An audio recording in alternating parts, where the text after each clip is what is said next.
Une fois les désordres constatés, il faut les décrire précisément, ce qui veut dire utiliser un vocabulaire approprié. La rédaction s'établit en notant ce que vous observez, sans jugement, de manière objective. Par exemple, au lieu d'écrire « le mur est griffé par le chat », il faudra noter « griffure sur le mur », cela avec une écriture lisible, lorsque vous n'avez pas la possibilité d'utiliser une tablette.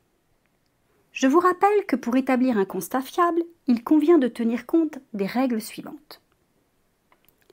Dans un premier temps, identifier, c'est-à-dire choisir le bon terme technique. Un col de cygne n'est pas un bec de canne. Un évier n'est pas un lavabo.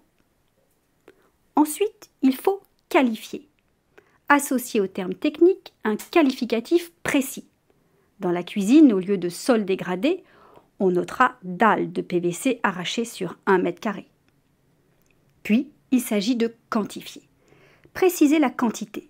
Dans la salle de bain, au lieu de carreaux de faïence abîmés, on notera 4 carreaux de faïence cassés.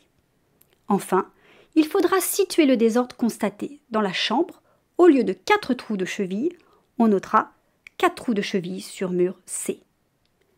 N'oubliez pas qu'en cas de conflit entre le bailleur et le locataire, l'état des lieux peut être présenté à un juge. Sa rédaction est donc essentielle.